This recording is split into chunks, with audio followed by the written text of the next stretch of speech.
Assalamualaikum warahmatullahi wabarakatuh. Perkenalkan, nama saya Cita Rahma Kartika Putri dengan NIM 23030244143 dari kelas Biologi E 2023. Saya akan membacakan hasil jawaban dari soal ujian tengah semester dalam mata kuliah Pendidikan Kewarganegaraan. Soal yang pertama, setiap orang mencintai bangsa dan negaranya menurut caranya masing-masing. Sebagai mahasiswa, peran apa yang sudah Anda lakukan untuk bangsa dan negara sebagai wujud semangat nasionalisme? Peran yang sudah saya lakukan untuk bangsa dan negara sebagai wujud semangat nasionalisme adalah menjadi mahasiswa aktif dan terlibat dalam berbagai kegiatan yang bertujuan untuk memajukan bangsa seperti berorganisasi dan kegiatan sosial. Kemudian, saya juga berperilaku kritis terhadap kebijakan pemerintah dengan cara menyuarakan pendapat melalui media sosial.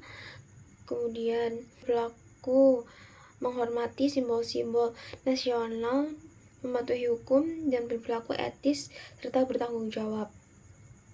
Soal yang kedua, syarat terbentuknya negara adalah mempunyai wilayah, rakyat, dan pemerintahan yang berdaulat. Namun, meskipun syarat tersebut telah terpenuhi, suatu negara memerlukan syarat tambahan, yaitu adanya pengakuan dari negara lain, baik de facto maupun de jure. Coba jelaskan apa yang dimaksud dengan berdaulat itu.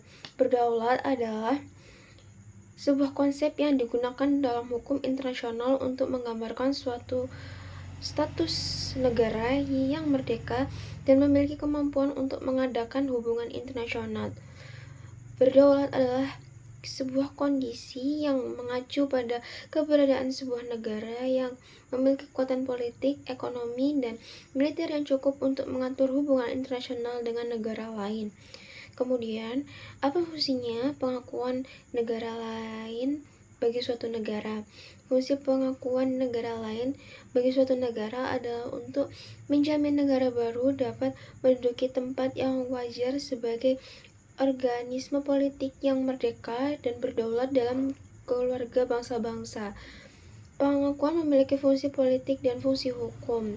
Fungsi hukum pengakuan adalah untuk menjamin suatu negara baru dapat menduduki tempat yang wajar sebagai suatu organisme politik yang merdeka dan berdaulat di tengah organisme politik yang merdeka dan berdaulat di tengah keluarga bangsa-bangsa sehingga secara aman dan sempurna dapat mengadakan hubungan dengan negara-negara lain tanpa mengkhawatirkan bahwa kedudukannya sebagai kesatuan politik itu akan diganggu oleh negara-negara yang telah ada.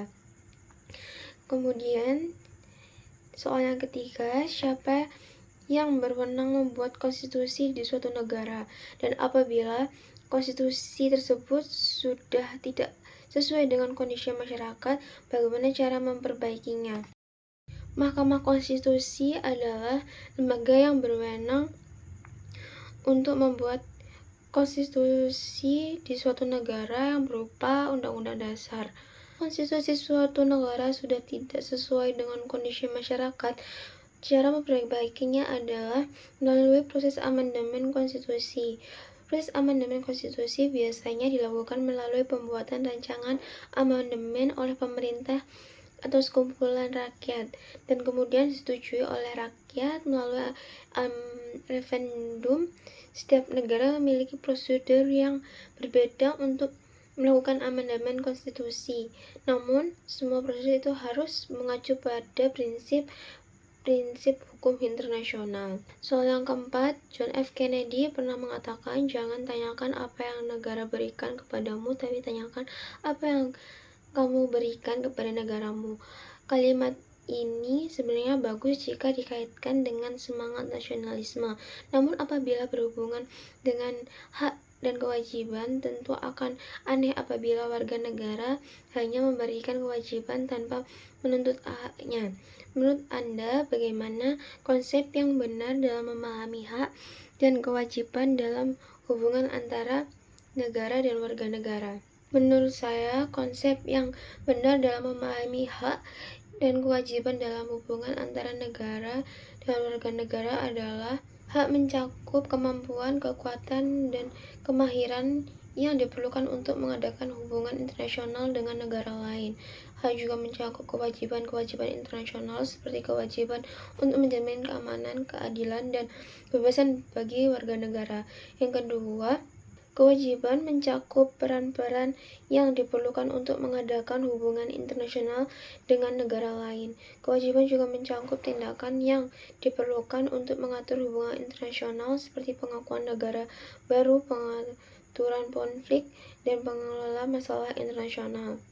Hal yang kelima, agar penegakan hukum bisa berjalan optimal, kita tidak hanya mengandalkan aparat saja, kita memerlukan adanya peran serta masyarakat dalam pergerakan hukum. Namun di berbagai tempat masih banyak kita jumpai masyarakat yang belum sadar hukum. Coba berikan 3 ide bagaimana cara menumbuhkan kesadaran masyarakat terhadap penegakan hukum di Indonesia. 3 ide saya dalam penegakan hukum di Indonesia adalah memberikan edukasi dan pembelajaran tentang hukum dan kesadaran masyarakat terhadap penegakan hukum di Indonesia harus dimulai dari sekolah dasar. Masyarakat harus diberikan pendidikan yang berkualitas tentang hukum, keadilan, dan demokrasi akan membantu masyarakat memahami hukum dan kesadaran masyarakat terhadap penegakan hukum. Kemudian, menggunakan media massa sebagai alat untuk menginformasikan masyarakat tentang kepentingan penegakan hukum.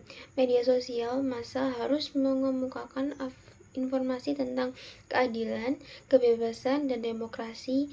Ini akan membantu masyarakat memahami hukum dan kesadaran masyarakat terhadap penegakan hukum. Kemudian yang ketiga, yaitu pengembangan lingkungan hukum merupakan salah satu untuk menumbuhkan kesadaran masyarakat terhadap penegakan hukum.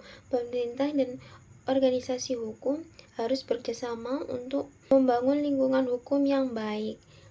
Ini akan membantu masyarakat memahami hukum dan kesadaran masyarakat. Sekian dari hasil jawaban saya untuk ujian tengah semester dalam mata kuliah Pendidikan Kewarganegaraan. Terima kasih.